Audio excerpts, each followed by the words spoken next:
Hi, everybody. Welcome to English Digest. I'm Stephanie. I'm Tom. It's our technology unit, and it's about something that's really cutting edge new. But it's an idea that actually appeared back in 1992 in a sci-fi novel called Snow Crash. And if you've been paying attention to the news lately, and I know a lot of our listeners are into tech, high-tech stuff, they know that Mark Zuckerberg, who is over the Facebook world, came up with this idea to rename Facebook to Metaverse. Or just Meta, but we are going to be talking about a concept called Metaverse, and that's kind of being touted as the new internet. When the internet came out in the mid-90s, I didn't quite know what it was. The internet? What's that? Yeah. You know, I was used to... It's a crazy idea, right? Right. I was just learning word processors and stuff like that on the PC, and then this internet thing came out, so I had to kind of figure out what exactly that was. Yeah. Now we all know what the internet is, and everybody uses it. But now we've got a new kind of a platform coming out. The future is here today. It's called the Metaverse. And we're going to talk about the Metaverse today. And at least we're going to try to talk about it in terms of how much we understand it, because it is new and lots of us are going to maybe have difficulty understanding it. But eventually, like a lot of things involving technology, we'll all be involved with it. And of course, everybody will never be able to get out of it again, but that, of course, is something that we'll have to find out in the future. So let's get to it, everybody. Let's listen to the entire contents of our lesson, and then we'll be back to discuss it. Neil Stephenson's 1992 sci-fi novel, Snow Crash, introduced us to a world called the Metaverse. Envisioned as a successor to the Internet, it showed an immersive virtual world inhabited by both real people and computer-generated bots. People occupying this world could live out essentially complete lives inside the virtual space. At the same time, the metaverse of the novel was painted as a dystopian vision of a world controlled by powerful corporations and private business interests. But however gloomily this concept of a post-internet online world might have been portrayed in Snow Crash, it may become reality sooner than we think. Silicon Valley's investors and tech giants, including Facebook, say that now may be the prime moment to begin working toward a real-life metaverse. Mark Zuckerberg says that he's been dreaming of building a metaverse since he was a student, and is now pursuing this goal. South Korea's government and one of its largest entertainment companies are each exploring their own virtual space projects. Meanwhile, Fortnite's developers are looking to expand the game into its own metaverse as well. Many developers have, in fact, built approximations of metaverses already, including Second Life and VR Chat. However, a true metaverse hasn't yet been realized. Instead of being limited to certain functions like a game, a metaverse would allow users to conceive and construct the world themselves and use it for anything they could imagine. A metaverse also wouldn't be limited to one platform or interface, so someone could access it as a VR, 3D, or 2D experience as they wanted. The use of avatars is also a central concept in the development and use of a metaverse. A virtual representation of a person is key to letting them feel immersed as a recognizable and distinctive self within the virtual world. Okay, everybody, it's time for us to discuss the contents of today's lesson. Again, it's our unit on technology for the month of February.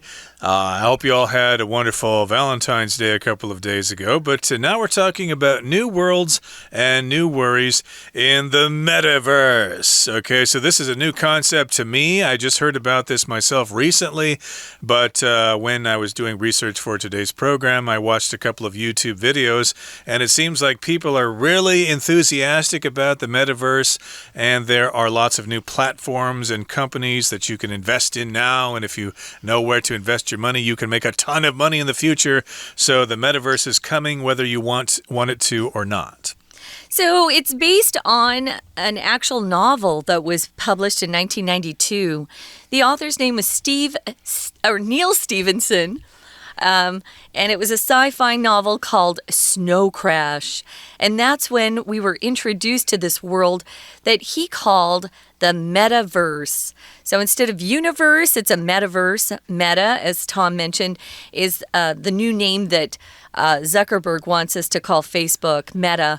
Now, it was envisioned as a successor to the internet. To envision something is to imagine something in the future.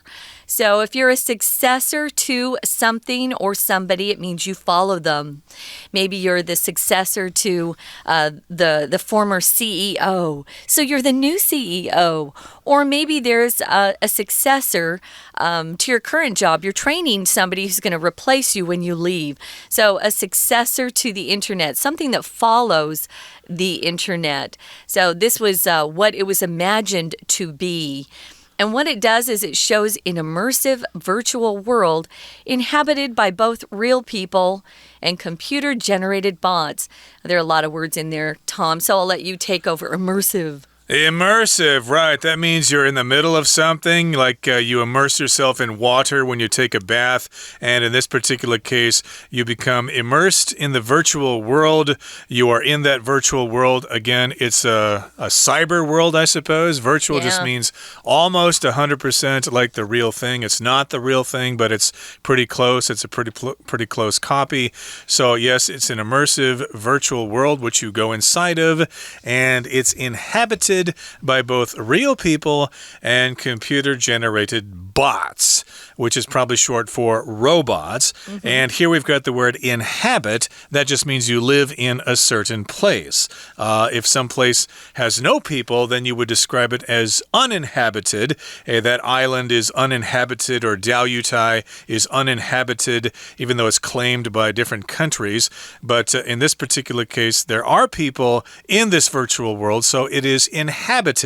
People do live there, and it's inhabited by both real people like you and me and computer-generated bots who aren't real, but I suppose it may be difficult to tell what's real and what's not.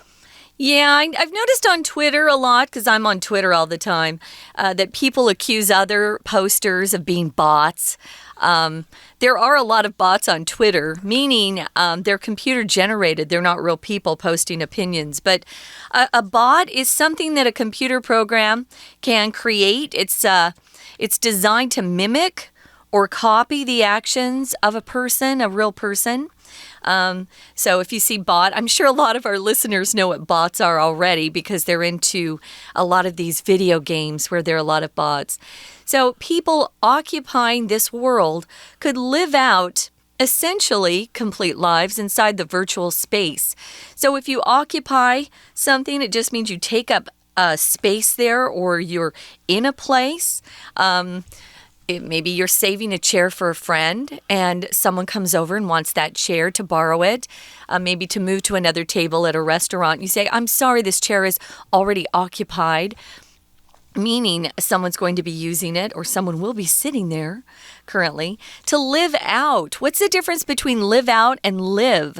Well, you could live a complete life, but to live out, actually, we use it when we talk about spending the rest of our lives doing something.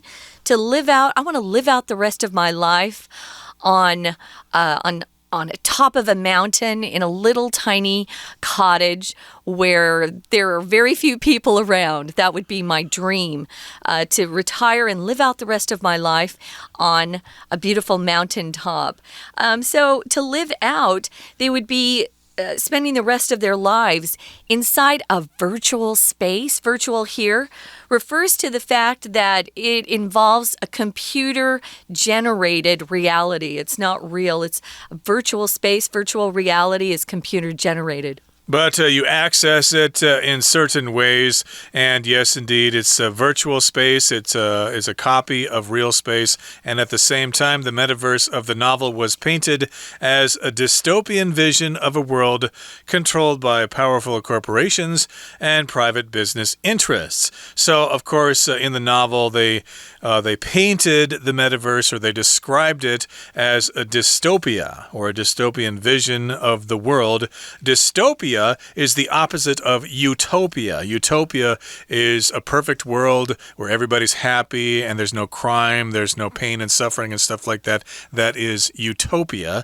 But the opposite is dystopia, when things all fall apart and there's wars and control for power and people are suffering, people are starving and stuff like that. So that's dystopia. And of course, this metaverse is described as a dystopian world in the future. Nowadays, I suppose Mark Zuckerberg would not describe the metaverse that way. He would probably want to call it a utopia. Yeah, maybe to him, because he is one of those powerful corporations that's controlling a lot of what's happening in our world. So in this particular metaverse, at least in the novel Snow Crash, the world is controlled by powerful companies. That's what a corporation is, a very big company. And private business interests. People that have a lot of money are the ones who are making all the decisions. But however, gloomily, this concept or idea of a post-internet online world might have been portrayed or described in Snow Crash. It may become reality sooner than we think. Gloomy. Now, gloomy is the adjective form of this word. We're using the adverb form, which is used with verbs, to gloomily portray. That's what the verb is being used with. Gloomily portray something. You're using kind of a dark, hopeless use of words. So if someone's gloomy or something's gloomily portrayed, it just means it's depressing, it's very sad, it looks like there's no hope for any happiness there. So in the book, as Tom said, it's very dystopian. So everyone's trying to kill everybody else, no one's happy, they're being controlled as if they were slaves. It's not a very happy look towards the future if that's what we have to look forward to as a successor to the internet. But it may become a reality sooner than we think. We're going to continue talking about this, guys. But first, we're going to take a quick break and listen to our Chinese teacher, who is not a bot. Hello everyone, 我是派老师。今天讲解的是2月份 Unit 10 New Worlds and New Worries in the Metaverse 第一天的课程。Facebook 脸书公司在2021年10月底宣布公司更名为 Meta。他们说新公司的名号呢，涵盖了未来的愿景，要打造结合虚拟实境、扩增实境以及其他最新科技的 Metaverse， 中文翻作元宇宙。透过这个单元，大家会更了解到底什么是 Metaverse。好，我们一起看看第一段的学习重点吧。请看到第一句。Neil Stephenson's 1992 sci-fi novel Snow Crash 这一段，这个句子的中文意思是说 Neil Stephenson 1992 1992年出版的科幻小说《溃雪》带我们认识了一个叫做 Metaverse 的世界。那请同学呢接着看第二句 envisioned as a successor 这个句子，请同学注意到这是一个分词构句，主词是it， 而 it 所代替的就是前面的 metaverse， 所以前面这个分词构句的地方原本应该是 The metaverse was envisioned as a successor to the internet。 请注意到 envision 它的中文意思呢，其实就是想象，那对未来的想象。第二个请同学注意的是 successor 这个单字，是继承者、接替者的意思。比方说，如果原本的总经理是 Bill 退休了，由 Mary 接任， Mary 就是 Bill 的 successor， 而 Bill 呢，则是 Mary 的 predecessor， predecessor。好，接下来请同学看到第四个句子 At the same time, the metaverse of the novel 这边，请同学注意到 dystopian 这个字。我们先介绍一下 dystopia 这个单字。Dystopia 呢，指的是很糟糕、不公平的社会，在里头呢充满了苦难，特别呢是我们所想象的未来社会，经历过了很多或者说某些糟糕的事件。在小说里所描绘的是元宇宙，是反乌托邦的景象，全是强大的企业和商业利益控制着世界。接下来请同学看到第5个句子。But however gloomily, this concept of a post-internet online world might have been portrayed in Snow Crash 这个句子，请同学注意2个重点。第一点 ，however 是个副词连接词，它连接了2个独立子句，后面加上形容词或者副词，表示不论如何。那后面 might have 加过去分词，是对过去可能的猜测。这句话的意思是说，不论小说溃血，把后网络线上世界这个概念在小说当中描绘的多么的晦暗。We're going to take a quick break. Stay tuned. We'll be right back.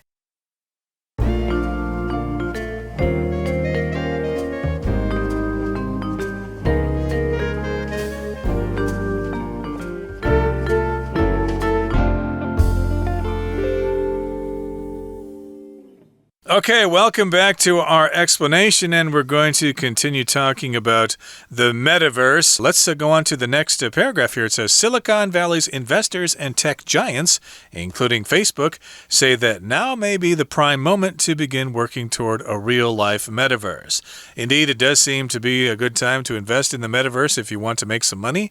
But, of course, lots of the high-tech stuff comes out of Silicon Valley, which is where Google and Facebook and Microsoft are all based.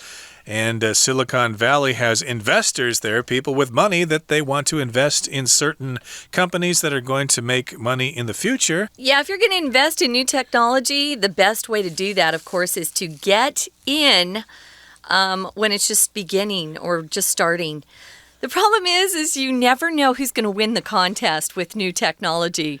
I remember when beta and VCR technology were competing. Beta was better technology, but more people invested in VCR and it won. So you never know which technology is going to win or which will come out on top. But if you're going to invest, I guess now's the time. Silicon Valley has a lot of investors and tech giants out there, as you know. Silicon Valley is in Western California. In case you didn't know, it's between the cities of San Jose and Palo Alto.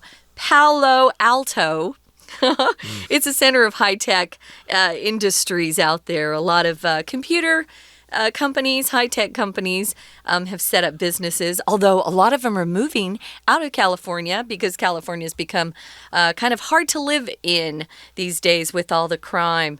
So they're moving to other states, but for now, that's where a lot of the high-tech companies reside, you could say. So Zuckerberg says he's been dreaming of building a metaverse since he was a kid. He was a student. You know that he was at Harvard and left to set up Facebook. He's now pursuing this goal. But it's not just Mark Zuckerberg or even the U.S. We've got South Korea that's involved. Their government and one of its largest entertainment companies, they're each exploring their own virtual space projects. So you might want to do some research on that if you're really interested in where Metaverse is going. Yep, we've got Mark Zuckerberg, and now we've got South Korea on the bandwagon, and they all want to get this thing going, and I'm sure they want all of us to become involved in the metaverse. The thing that I'm kind of worried about is that most people are going to accept this hook, line, and sinker. They're probably not going to think about it too much. And I think it's going to be weird for people who don't want to get involved with this. I think you'll stick out like a sore thumb and they might arrest you and torture you and stuff like that. But hey, that's a dystopian future. Well, who wants to talk about that? It's one more way to track people's lives and get as much data, from us on our private lives as possible. So be careful, guys, what you're giving away for free. Indeed. Okay, so it seems to already have been started here. So again, we've got Mark Zuckerberg in South Korea and some of the large entertainment companies from South Korea. They're all exploring their own virtual space projects. So there are a lot of those different projects out there. Meanwhile, which means at the same time, Fortnite's developers are looking to expand the game into its own metaverse as well. So I guess this is an online platform. It's a game online, and you establish your avatar and you are basically involved in that game. So the developers want to expand the game into its own metaverse. So if you expand something, you just make it bigger. Like if you blow air into a balloon, it expands, it gets bigger. And of course, if you start a company, you want your business to expand. Yeah, you might want to take your Taiwan built business and expand into other Asian countries, or maybe even go abroad into Europe, expand your company into Europe. So, yeah, they're trying to expand the game into its own metaverse as well. I'm not into Fortnite. I don't play a lot of games. I record a lot of games. So does Tom. We get asked to do a lot of video game voices. So you might hear us on some of those games in the near future. So moving on to the next paragraph, it says many developers have, in fact, built approximations of metaverses already, including Second Life and VR Chat. So here are two examples where they're actually using close approximations of metaverse in these two games. So Second Life, VR Chat, if you're familiar with those. An approximation is something that's almost like something, or almost correct if you're maybe you have an approximation of a number that you're submitting for a new budget. It's an approximation. It's not exact, but it's quite close to what you intend to do, or the money you intend to use in your budget. So an approximation. So they've built something that's really pretty close to what the metaverse will be, but it's not exact yet. Kind of like a prototype, I would say. So they've built approximations or prototypes of metaverses already. And of course, as you said, they include Second Life and VR Chat. However, a true metaverse hasn't yet been realized. So people are coming up with ideas, but we can't really describe them as a pure metaverse. It really hasn't been realized yet. Instead of being limited to certain functions like a game, a metaverse would allow users to conceive and construct the world themselves and use it for anything they could imagine. So basically, you're building your own world on the internet, or on the metaverse rather, and it's not just a game. So I see my daughter playing these games all the time, and she's got an avatar in there, and she's basically in this world, and she communicates with the other players. They send messages back and forth and stuff like that. So that's just the game, though. We're actually talking about people building the world for themselves beyond just games, maybe creating your own, your own world, the places you travel to, your own home and stuff like that. Your home, your business where you work, maybe you go off to a job and you create that as well. I wanted to mention they're using a word in a way that we typically don't, and that's realized. If you see this, it says, however, a metaverse hasn't yet been realized. That just means produced. Usually realized just means to understand some sort of fact, but here it just means produced. Instead of being limited to certain functions like a game, a metaverse would allow users to conceive and construct the worlds themselves and use it for anything they could imagine. Maybe you construct a metaverse for a date you go on. I mean, there are lots of different ways you could apply the metaverse to your private life. And that's what I'm saying. They will be taking your private data as you do this, guys, so be careful.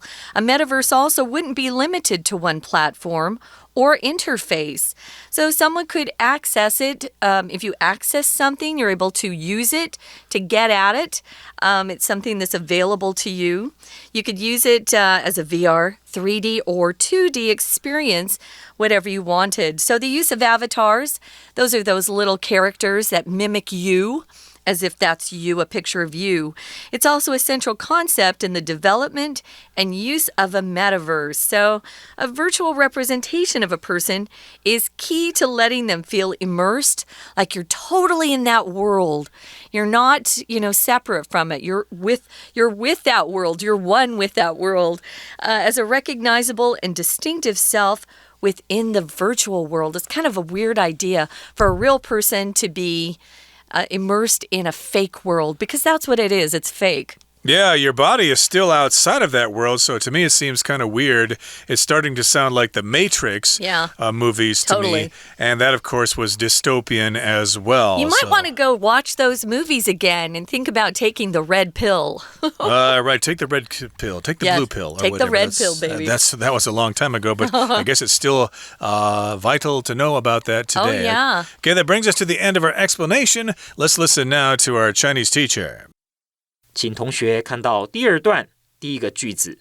首先呢，请同学看到在逗点之后 say that now may be the prime moment to begin working。